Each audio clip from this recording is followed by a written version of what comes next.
Okay, today's video is going to involve two items that are going to be projects, and then two items that are driving me crazy. They're not projects, I'm just putting them on my bench so I can kind of describe what I'm going to be asking, possibly, even though I have the comments off.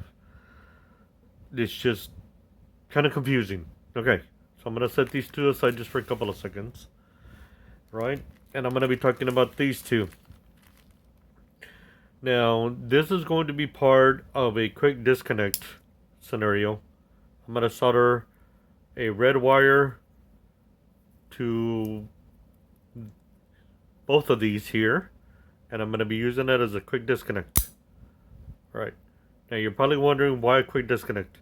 Well, because sometimes you just want to be able to disconnect things real quickly and see if the connections get hot.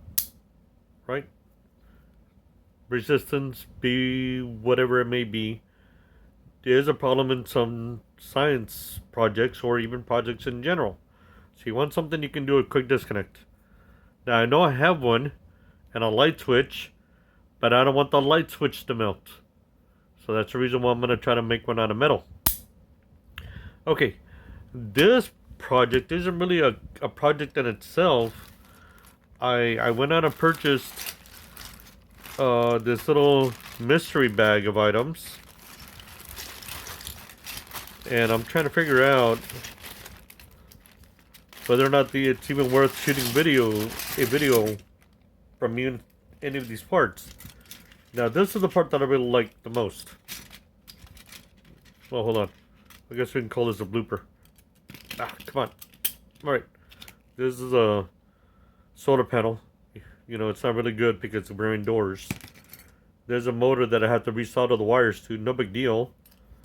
But I can use alligator clamps on this, so no soldering is required on something you can use alligator clamps on, so it's kind of a moot point. Same thing with this one. You don't have to solder any wires. There are these little button caps, so it's just a really cool thing. So this was originally together. You know, I was able to deduce the fact that this was actually together at one time. So I'd rather use alligator clips. Okay, so here's the item I want to talk about. Sometimes you find battery connectors and things you have no clue as to what in the world they are. This is the little miscellaneous plastic piece, so I'm just gonna chuck that out of the way. And this is, I think, part of this, right? So we'll just put that back together. Okay, so anyways, this goes together. So, what do you do with something like this? Okay, it goes like this and like this. And then you put your AA batteries in here. So that's really cool, I thought. But you can't put anything on here that's going to build up resistance and melt the item. Right?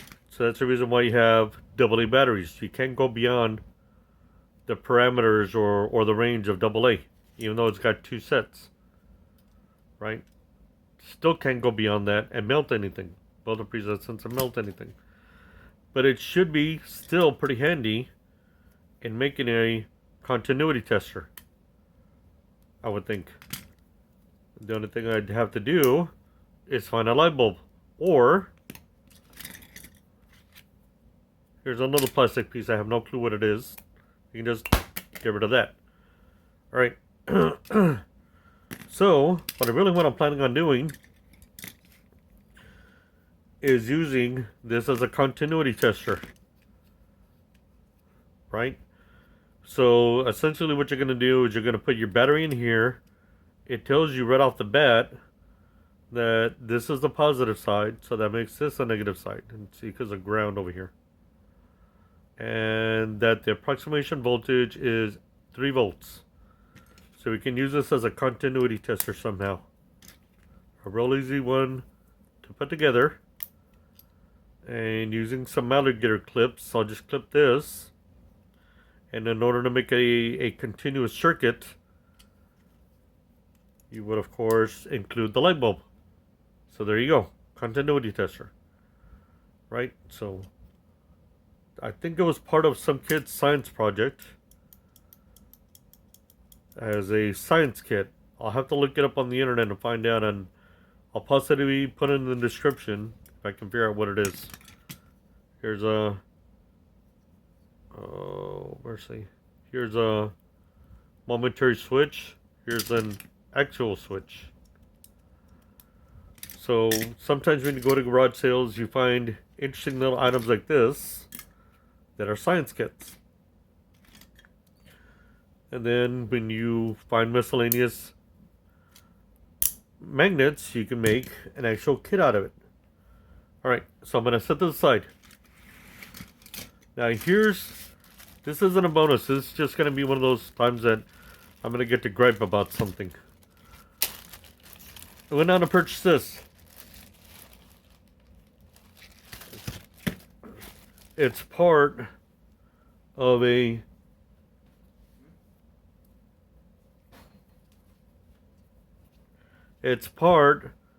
adapter set. It's got every possible connector in here but one. Right? And I'm not going to name it by company name.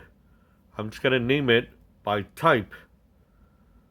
You can connect just about anything with this, except a Type C type of, laptop. So I'm trying to figure out what in the world is the purpose of having every single type of connector possible except Type C. For those that are, the type of laptops that are out right now, they're super portable, they're super affordable. They don't have a lot of memory, but still, they're quite popular right now. You have the universal, just no Type C.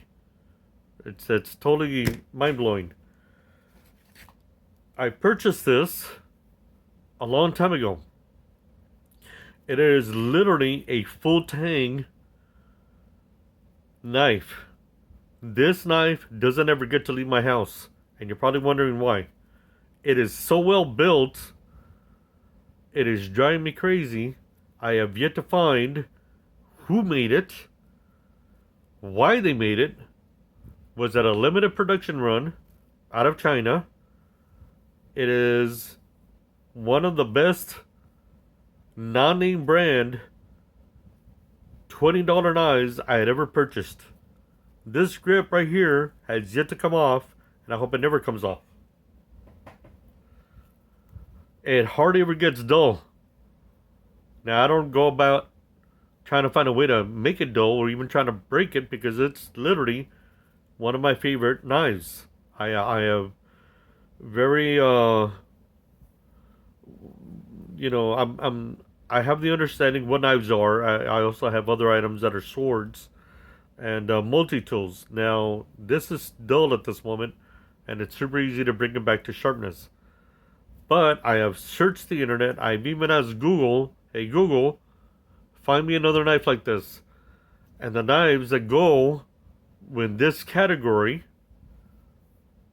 Tanto blade style or ninja sword style, right? Because of the blade, the configuration of the blade. It looks like literally a ninja sword. Knives that I have found like this literally go for $200 or more. And I know the blade is higher quality, but this is not a junk blade. So I am yet to find another replacement for this should I happen to lose it, which I hope and pray I never do. It is literally one of my favorite knives, and it will never leave the house. So we'll see you in the next video, and maybe there's somebody out there that recognizes this knife and its configuration.